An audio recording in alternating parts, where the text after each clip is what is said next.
मैं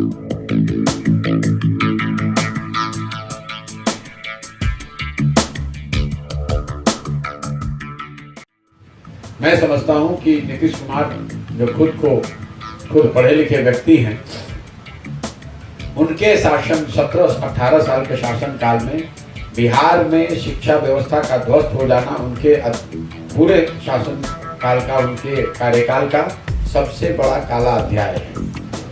क्योंकि अगर मान लीजिए कि यहाँ सड़क टूट गई है, नहर नहीं है, कल एक अच्छी सरकार आ जाए तो शायद सड़क बन सकती है, नहर में पानी आ सकता है। लेकिन जो 2 पीढ़ियां इस ध्वस्त शिक्षा व्यवस्था से पास होकर निकल गई, जिनका उम्र बीत गया, अब अगर कल अच्छी सरकार आ भी जाए तो भी वो लोग वापस आकर अपनी स्कूली या कॉलेज की शिक्षा को वापस नहीं ले सकते हैं। अब जीवन भर उनको शिक्षित समाज के पीछे ही चलना होगा। बिहार में शिक्षा का जो हालत है, जो हम लोग देखे गाँवों में देख रहे हैं, यहाँ पर विद्यालयों की जो फिजिकल इंफ्रास्ट्रक्चर है, बिल्डिंग, क्लासरूम वगैरह की फिजिकल इंफ्रास्ट्रक्चर, शिक्षकों और बच्चों का कोई समायोजन नहीं है। मतलब जहाँ पर बिल्डिंग है, मैदान है, क्लासरूम है, वहाँ शिक्षक नहीं है। जहाँ शिक्षक है वहाँ बिल्डिंग नहीं है। जहाँ दोनों है वहाँ बच्चे ही नहीं है। और जनरली समाज में एक धारणा बन गई है कि जो विद्यालय हैं, यहाँ से खिचड़ी, पोशाक, साइकिल जैसी योजनाओं का वितरण होता है। और कॉलेज को लेकर, क्योंकि कई लोगों को ऐसा लगता है कि ये शिक्षकों की जो गुणवत्ता में कमी आई है, उसकी वजह से शिक्षा व्यवस्था खराब हो गई। मेरा ऐसा मानना है अभी तक देखने समझने के बाद कि वो सिर्फ एक छोटा पहलू है। शिक्षकों की गुणवत्ता सिर्फ एक पहलू है।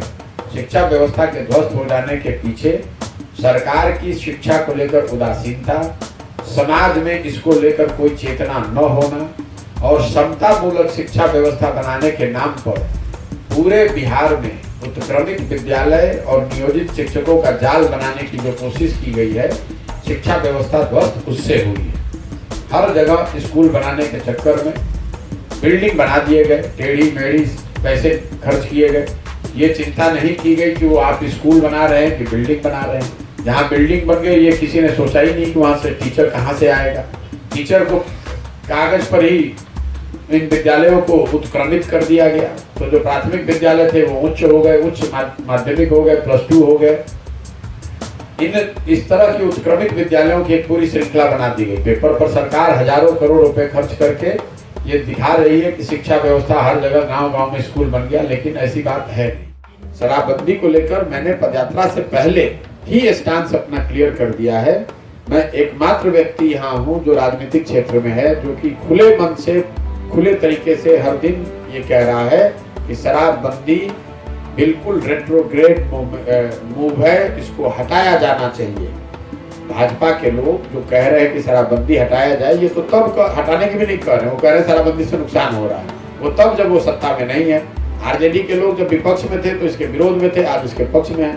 मैं आपको पहले दिन से कह रहा हूँ कि शराबबंदी बिहार के लिए कोई इसका फायदा नहीं, इसके सारे नुकसान हैं। और इसके लिए आपको गांव में जाने की जरूरत नहीं है, बिहार की स्थिति को समझने की जरूरत नहीं है। दुनिया भर में कोई ऐसा उदाहरण है नहीं जहां किसी राज्य ने, किसी देश ने, किसी समाज ने शराबबंदी के जरिए अपना सामाजिक राजनीतिक उत्थान किया।